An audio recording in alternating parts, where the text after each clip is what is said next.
Ada sebuah pulau besar yang bentuknya agak aneh di tengah Nusantara. Jika kita menelusurinya, akan ada dunia yang sangat berbeda. Kita akan menemukan banyak fauna yang terlihat tidak biasa dan tidak ditemukan di tempat lain. Karena lebih dari setengah spesies fauna di sini merupakan endemik. Selama ribuan tahun, proses kompleks telah menciptakan tempat ini menjadi spesial. Meskipun ukurannya besar, tapi sejak lempeng tektonik membentuknya, pulau ini telah terisolasi dari daratan benua manapun, maupun daratan lain yang bahkan ada di dekatnya. Sehingga di sini evolusi menemukan jalannya sendiri. Wilayah ini masih bagian dari Wallacea dan merupakan pulau terbesar di tempat unik ini. Kali ini kita sedang berada di Sulawesi.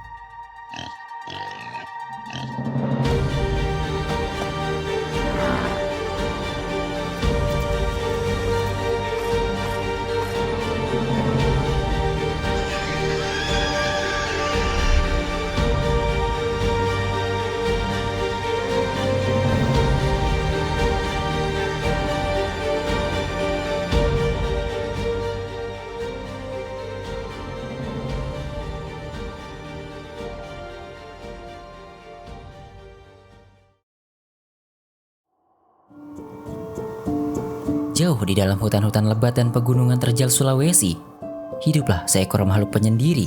Ia adalah kerbau, tapi tidak seperti kerbau pada umumnya. Inilah spesies kerbau terkecil di dunia.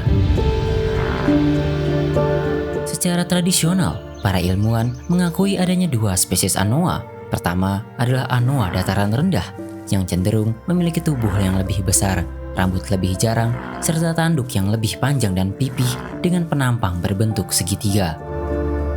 Spesies kedua adalah anoa gunung, yang memiliki tubuh lebih kecil, bulu tebal berwarna coklat gelap, serta tanduk yang lebih pendek dan bulat dengan penampang kerucut.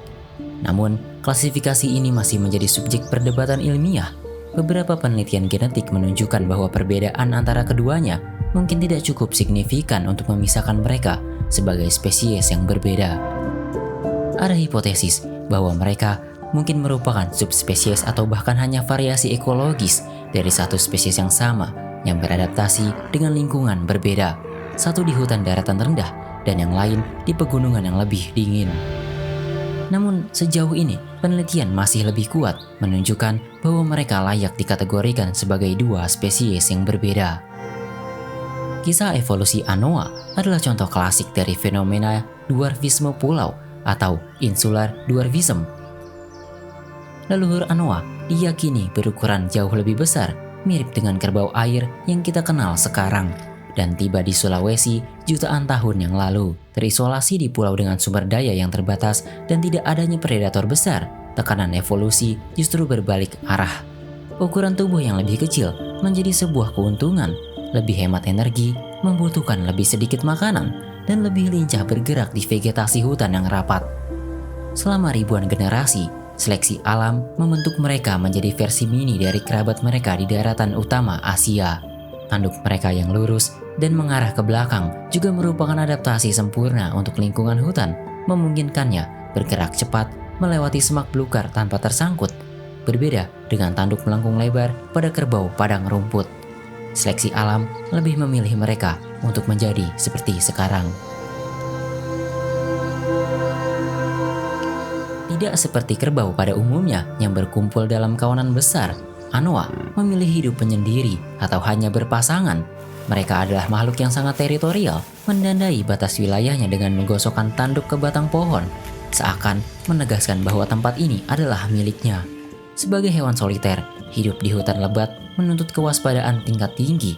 Anoa mengandalkan indera penciuman dan pendengaran yang tajam untuk mendeteksi bahaya dari kejauhan. Begitu mereka merasakan kehadiran penyusup, hanya butuh sekejap sebelum tubuh kecil namun gesit ini menghilang di balik rimbunnya vegetasi. Kehati-hatian mereka membuat anoa menjadi salah satu hewan paling sulit ditemui di alam liar.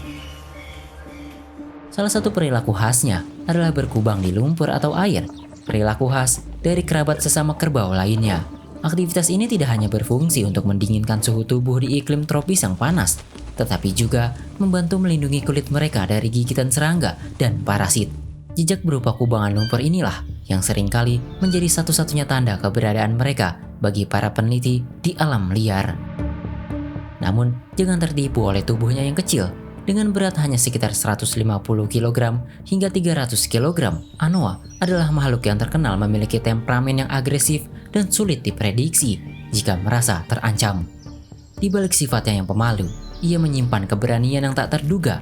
Dengan tanduk yang tajam, Anoa mampu mempertahankan diri dari predator, bahkan manusia yang nekat mendekat terlalu dekat. Keberadaan Anoa di hutan Sulawesi bukan hanya sekedar penghuni biasa. Mereka memegang peran penting sebagai salah satu herbivora besar di ekosistem ini. Dengan memakan tunas-tunas muda, dedaunan, hingga rotan, Anoa membantu membentuk struktur vegetasi hutan. Setiap langkah yang mereka ambil menjadi bagian dari mekanisme alami yang menjaga keseimbangan ekosistem. Sayangnya, keberanian dan peran ekologisnya tidak cukup untuk melindunginya dari ancaman terbesar. Anoa kini berstatus terancam punah. Ancaman rangkap 3 menghantam populasinya, yaitu perburuan liar untuk diambil dagingnya dan tanduknya sebagai hiasan, hilangnya habitat akibat deforestasi untuk pertanian dan pertambangan, serta fragmentasi habitat yang memisahkan populasi kecil menjadi kelompok-kelompok yang tidak dapat saling bertemu. Fragmentasi ini mengarah pada resiko perkawinan sedarah dan penurunan keragaman genetik yang berbahaya. Laju reproduksinya yang sangat lambat, di mana seekor betina hanya melahirkan 1 anak setiap 2 tahun, merupakan sebuah laju yang membuatnya sangat sulit untuk pulih dari tekanan-tekanan ini. Anoa, sang kerbau kerdil dari Sulawesi, kini berpacu dengan waktu, dan tanpa upaya konservasi yang serius dan berkelanjutan, ia beresiko lenyap selamanya.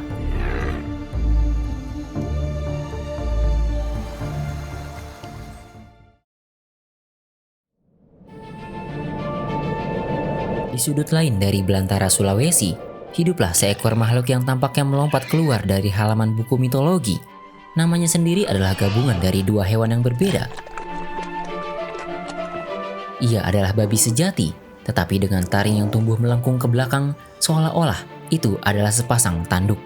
Babi rusa adalah sebuah keanehan evolusi, sebuah mahakarya alam yang endemik dari Sulawesi serta beberapa pulau di sekitarnya. Penampilannya yang prasejarah dengan kulit berkerut dan taring yang dramatis menjadikannya salah satu mamalia paling aneh dan ikonik di dunia. Keunikan babi rusa yang paling mencolok tentu saja adalah taring pada pejantannya. Sepasang taring bawah tumbuh normal ke atas dari rahang bawah, namun yang membuatnya luar biasa adalah taring atasnya. Alih-alih tumbuh ke bawah, gigi taring rahang atasnya justru tumbuh lurus ke atas, menembus atap moncongnya lalu melengkung ke belakang dengan anggun di depan matanya. Fungsi pasti dari taring aneh ini masih menjadi misteri besar bagi para ilmuwan. Beberapa hipotesis telah diajukan, namun tidak ada yang sepenuhnya memuaskan. Teori awal yang menyatakan taring ini digunakan untuk bertarung tampaknya tidak mungkin, karena taring tersebut relatif rapuh dan akan mudah patah jika digunakan untuk beradu kekuatan secara langsung. Hipotesis yang paling diterima saat ini adalah bahwa taring tersebut berfungsi sebagai sinyal visual atau ornamen seksual. Jantan dengan taring terbesar dan paling melengkung mungkin dianggap paling sehat dan dominan, sehingga lebih menarik bagi betina. Fungsi ini mirip dengan bulu merak atau tanduk rusa raksasa. Teori lain menyebutkan taring ini mungkin berfungsi sebagai pelindung untuk menangkis pukulan dari lawan saat terjadi pertarungan ritualistik yang melibatkan dorongan kepala. Ada juga spekulasi bahwa jika tidak sering diasah, taring ini akan berbalik menjadi bom waktu yang mematikan bagi babi rusa itu sendiri. Ada yang percaya jika taring ini dapat terus tumbuh hingga menembus tengkorak, meskipun kasus seperti ini sangat jarang teramati. Pada akhirnya, mekanisme evolusi pasti di balik pertumbuhan taring yang menembus daging ini tetap menjadi teka-teki yang belum terpecahkan. Sebagai anggota keluarga babi atau Suidae, babi rusa menempati cabang evolusi yang sangat unik dan purbakala. Mereka dianggap sebagai salah satu anggota keluarga babi paling awal yang menyimpang dari garis keturunan utama. Dulunya, ilmuwan mengakui hanya ada 1 spesies babi rusa, namun penelitian terbaru kini memisah menjadi beberapa spesies babi rusa yang berbeda, yang tersebar di pulau-pulau yang berbeda. Spesies yang paling dikenal adalah babi rusa Sulawesi Utara, yang mendiami sebagian besar daratan Sulawesi. Ada juga babi rusa Kepulauan Togian yang hanya ditemukan di Kepulauan Togian, serta babi rusa berbulu yang habitatnya terbatas di Kepulauan Sulu dan Buru. Perbedaan geografis ini menunjukkan proses spesiasi yang terjadi akibat isolasi pulau selama ribuan tahun. Di alam, mereka adalah omnivora yang memainkan peran penting dalam ekosistem. Mereka aktif di siang hari dan seringkali ditemukan di dekat sumber air seperti sungai dan kubangan lumpur, melakukan aktivitas selayaknya babi. Babi rusa sangat gemar berkubang, sebuah perilaku yang membantu mereka mengatur suhu tubuh, menghilangkan stres, menghilangkan parasit, dan mungkin sebagai bentuk interaksi sosial. Betina dan anak-anaknya cenderung hidup dalam kelompok kecil, sementara pejantan dewasa lebih sering hidup menyendiri. Dengan moncongnya yang kuat, mereka menggali tanah untuk mencari akar, umbi, dan invertebrata. Proses ini membantu apa yang disebut dengan bioturbation, proses yang penting dalam ekologi karena merangsang dekomposisi, mengubah distribusi nutrisi, dan membantu aerasi, yang semuanya mempengaruhi kesuburan dan kesehatan ekosistem tanah dan air. Selain itu, kebiasaan berendam lumpur telah membuat babi rusa menjadi pembawa unsur hara yang kaya pada lumpur ke seluruh penjuru hutan yang ia lewati. Sayangnya, seperti anoa, kehidupan babi rusa sangat terancam. Mereka terdaftar sebagai rentan atau terancam punah, tergantung pada spesiesnya. Ancamannya mungkin sudah bosan kita dengar, karena selalu saja antara hilangnya habitat dan perburuan liar. Meskipun babi lebih sering muncul dalam umpatan, tapi bukan berarti spesies yang satu ini kotor dan tidak layak untuk dilindungi.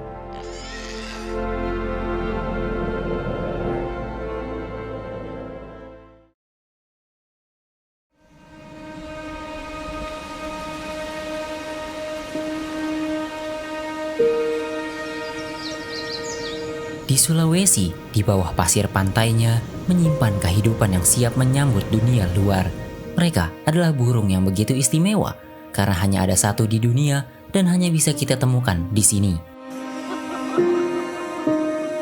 Maleo adalah burung yang masuk ke dalam genus Macrocephalon, dan satu-satunya spesies yang ada di genus ini yang juga tergabung dalam ordo Galliformes, yang mencakup ayam, merak, kalkun, dan masih banyak lagi. Jadi tidak heran postur tubuhnya sekilas mengingatkan kita pada ayam.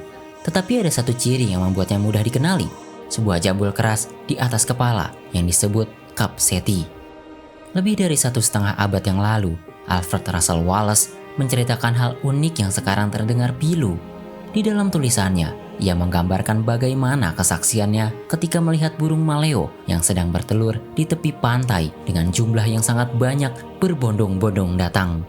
Namun kini di lokasi yang sama menemukan sepasang saja sudah cukup beruntung. Mereka bisa terbang, tetapi kemampuan terbangnya tidak terlalu baik. Itulah sebabnya burung ini lebih sering berjalan di tanah. Hal ini sebenarnya bukan masalah, karena kehidupan maleo memang sangat bergantung pada tanah. Mereka mencari makan dengan cara mengais-ngais permukaan tanah menggunakan kaki, mirip seperti ayam. Makanan favoritnya meliputi biji-bijian, buah-buahan, cacing, dan serangga. Tanah adalah elemen penting bagi mereka, karena bahkan saat pertama kali mengenal dunia, mereka muncul dari dalam tanah. Tidak seperti kebanyakan burung, maleo punya cara sangat unik untuk menetaskan telurnya. Tidak dengan cara mengerami, melainkan menyerahkannya kepada bumi. Ketika musim bertelur tiba, pasangan maleo bekerja sama menggali lubang yang cukup dalam untuk meletakkan telur. Ini bukan berarti induk maleo adalah orang tua yang tidak bertanggung jawab, karena bahkan mereka berusaha memberikan yang terbaik untuk calon generasi penerusnya. Tidak seluruh Sulawesi menjadi tempat yang cocok untuk menetaskan telur maleo. Mereka hanya memilih area tertentu, terutama daerah dengan pasir dan terdapat sumber geotermal atau panas bumi yang cocok untuk bertelur. Disinilah jambul khas maleo berfungsi. Maleo menggunakannya untuk merasakan suhu tanah saat menggali lubang, memastikan tempat itu tepat untuk meletakkan telur.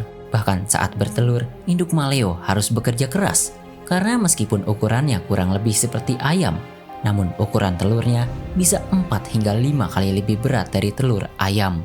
Besarnya telur ini bukan tanpa alasan, karena di dalamnya tersimpan persediaan nutrisi yang cukup untuk anak maleo bertahan hidup. Bahkan tanggung jawab orang tua tidak berhenti di situ. Maleo membuat lubang-lubang tipuan di sekitar sarang utama, sebuah strategi cerdas untuk mengecoh predator yang mencoba mencari telur mereka. Setelah semuanya selesai, pasangan ini pergi, meninggalkan nasib telur-telurnya sepenuhnya pada panas bumi.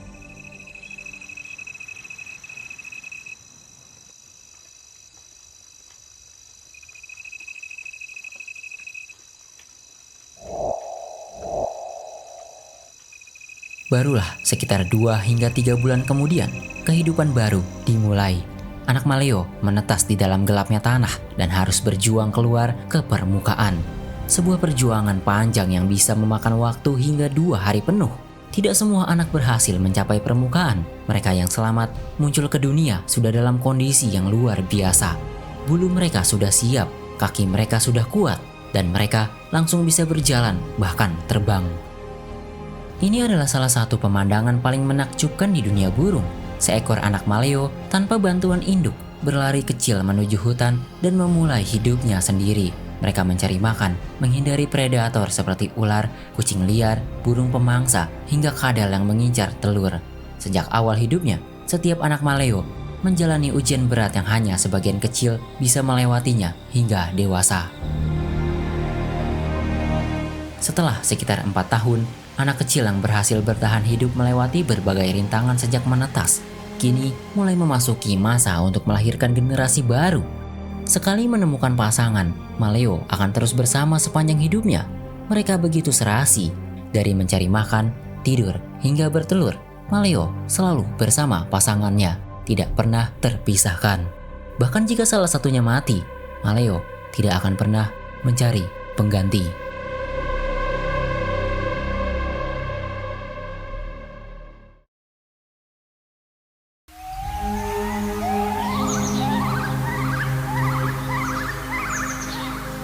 Sekarang, mari kita pergi ke ujung utara semenanjung Sulawesi. Di sini, hiduplah sejenis monyet yang tidak akan pernah Anda lupakan penampilannya. Dengan tubuh hitam legam, jambul rambut mencuat tepat di atas kepalanya. Inilah salah satu primata paling karismatik di Indonesia. Nama ilmiahnya, Macaca nigra, mengacu pada warna bulunya yang hitam pekat.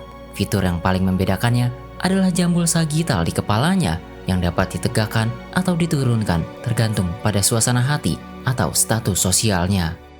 Wajahnya yang tidak berbulu memperlihatkan ekspresi mereka dengan jelas, menjadikannya kunci dalam komunikasi sosial.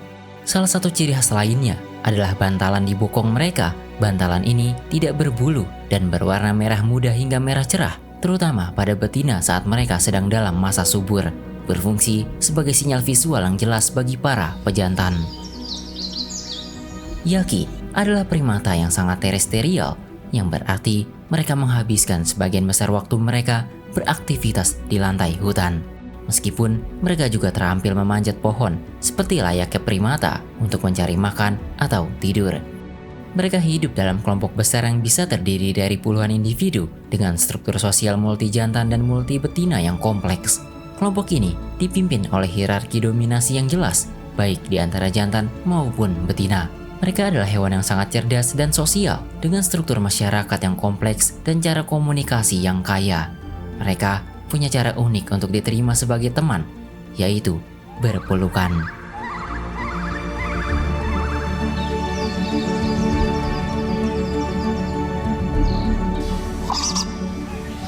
Sayangnya, pelukan hangat ini tidak membuat mereka disayangi oleh primata besar yang katanya menunjang peri kemanusiaan. Monyet Yaki kini menyandang status kritis, satu langkah lagi dari kepunahan di alam liar. Populasinya telah menurun lebih dari 80% dalam beberapa dekade terakhir. Dari semua satwa yang kita bahas kali ini, monyet Yaki adalah yang paling rentan terhadap kepunahan. Di beberapa bagian Sulawesi Utara, daging Yaki dianggap sebagai hidangan istimewa, terutama saat perayaan hari besar. Pasar-pasar lokal secara terbuka menjual daging satwa liar, dan Yaki adalah salah satu target utamanya. Selain tekanan perburuan yang ekstrim ini, habitat mereka juga terus menyusut akibat perambanan hutan untuk pertanian dan pemukiman. Masa depan monyet Yaki sepenuhnya bergantung pada bagaimana tindakan kerabat sesama primata mereka, yakni manusia.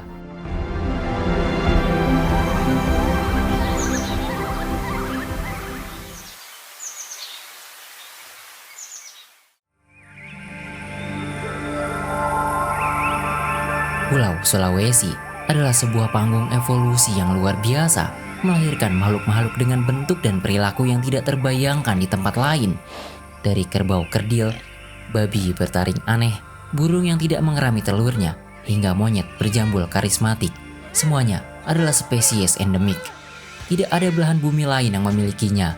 Jika rumahnya semakin tidak layak huni, mereka akan benar-benar tidak ditemukan di belahan dunia manapun, termasuk Sulawesi, alias musnah dari muka bumi. Sekian dulu video kali ini. Terima kasih.